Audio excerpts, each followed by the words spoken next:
apa kabar semuanya? Seperti biasa, jangan lupa subscribe dan klik tombol lonceng notifikasinya. Like, komen, dan share agar informasi ini sampai kepada orang-orang yang Anda sayangi. Di video kali ini, kita akan menjelaskan tentang bagaimana proses terbentuknya janin di dalam rahim. Perlu diketahui bahwa kehamilan akan terjadi pada masa ovulasi atau saat masa subur pada seorang wanita. Masa ovulasi berlangsung sekitar 2 minggu atau 14 hari sebelum hari pertama menstruasi berikutnya. Mengenai masa ovulasi ini sudah pernah kita bahas pada video sebelumnya yang berjudul Cara Menghitung Masa Subur. Bagi yang belum paham dan bagi yang belum menonton videonya, bisa ditonton setelah ini ya. Berikut adalah proses pematangan sel telur. Saat ovulasi, indung telur atau ovarium yang ada di dalam tubuh wanita akan mengeluarkan sel telur yang telah matang. Sel telur ini kemudian akan memasuki tuba falopi dan menunggu datangnya sperma untuk dibuahi. Saat berhubungan, sekitar 300 juta sel sperma akan memasuki vagina. Kemudian, sel sperma akan berenang menuju rahim dan melewati tuba falopi untuk mencari sel telur. Sperma yang sehat dapat bertahan selama 48-72 jam di dalam rahim. Namun, dari ratusan juta sel sperma tersebut, hanya ada satu sperma yang berhasil bertemu atau berhasil membuahi sel telur. Setelah sel telur dan sel sperma bertemu, proses pembuahan akan terjadi.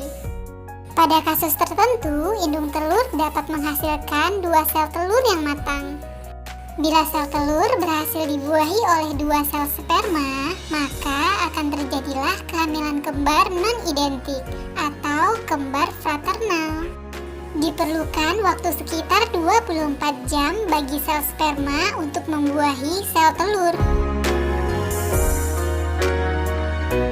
Ketika sel sperma menembus sel telur, maka sel telur akan berubah sehingga tidak ada sel sperma lain yang bisa masuk.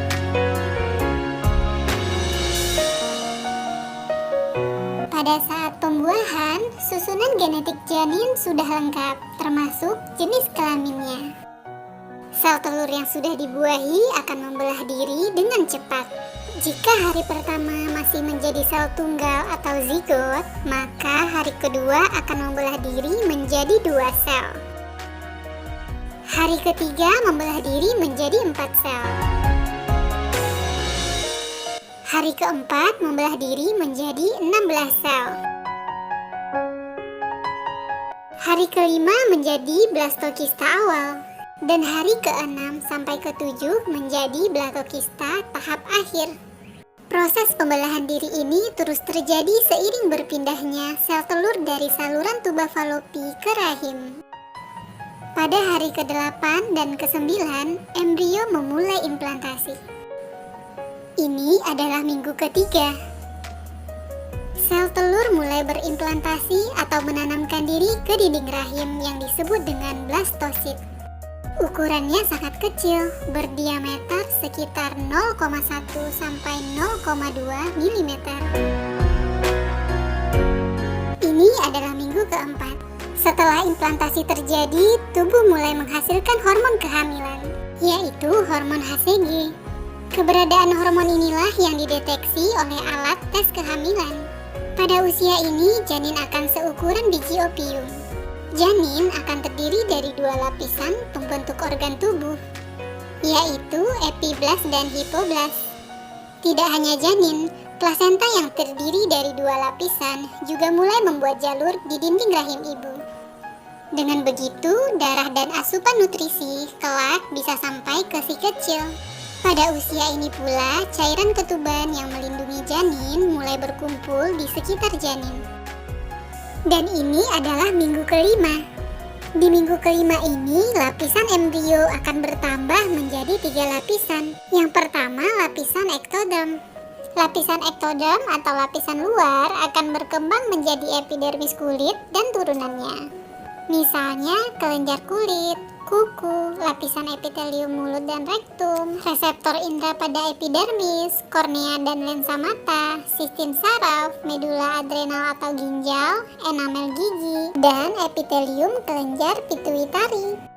Yang kedua, lapisan endoderm atau lapisan dalam. Lapisan endoderm akan berkembang menjadi epitelium yang melapisi saluran pencernaan, kecuali mulut dan rektum. Kemudian epitelium yang melapisi sistem respirasi, hati, pankreas, tiroid, paratiroid, timus, lapisan uretra, kandung kemih, dan sistem reproduksi. Yang ketiga, lapisan mesoderm. Lapisan mesoderm akan berkembang menjadi notochord, sistem rangka, sistem otot, sistem sirkulasi dan limfatik, sistem ekskresi, sistem reproduksi, kecuali sel germinal yang sudah diferensiasi selama pembelahan. Kemudian dermis kulit, lapisan rongga tubuh, dan korteks adrenal.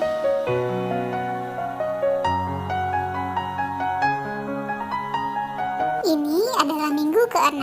Ukuran embrio rata-rata 2-4 mm. Yang diukur dari panjang ujung kepala hingga pantat. Dan jantung janin mulai berdetak.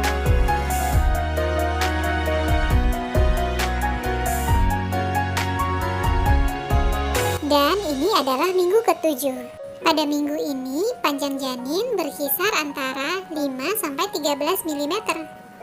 Dan berat badan janin sekitar 0,8 gram. Kira-kira sebesar biji kacang hijau. Organ lengan mulai tumbuh menjadi organ bahu dan tangan yang mungil. Pada usia kehamilan 7 minggu ini, detak jantung janin dapat terdengar lebih baik dibanding usia kehamilan sebelumnya.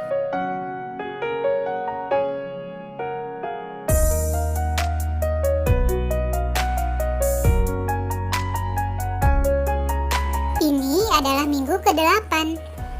Panjang badan janin berkisar antara 14-20 mm dan berat badan janin sekitar 2,5 gram. Bronkus atau saluran udara yang menghubungkan paru-paru dengan tenggorokan mulai bercabang dan mata sudah kelihatan berada di bawah membran kulit tipis.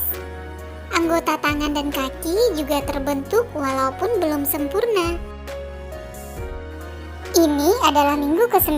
Pada usia kehamilan 4-5 minggu, sel dalam embrio mulai bekerja untuk membentuk beberapa organ.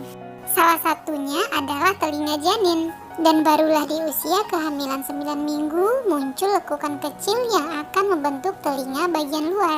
Tangan dan kaki terus berkembang. Janin mulai bergerak walaupun ibu belum bisa merasakannya. Pada usia kehamilan ini, panjang badan janin berkisar antara 22-30 mm dan beratnya sekitar 4 gram. Ini adalah minggu ke-10. Pada minggu ini, semua organ penting yang sudah terbentuk sebelumnya mulai bekerja sama. Pertumbuhan otak meningkat dengan cepat. Sekitar 250.000 sel saraf baru yang dihasilkan setiap menitnya.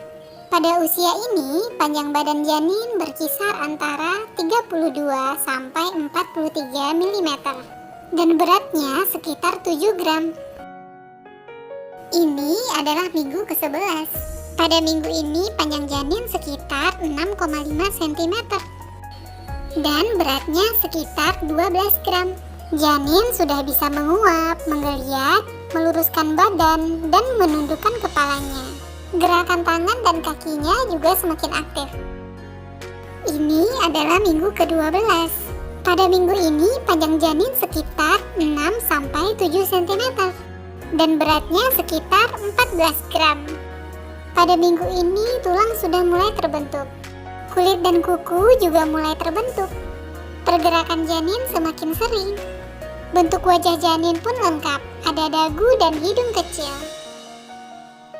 Nah, demikianlah perkembangan janin dari usia 0-12 minggu. Kita akan melanjutkan videonya pada minggu depan. Dari janin berusia 13 minggu sampai dengan janin siap untuk dilahirkan. Jangan lupa subscribe dan klik tombol lonceng notifikasinya. Like dan share agar informasinya sampai kepada orang-orang yang Anda sayangi. Sampai jumpa di video selanjutnya.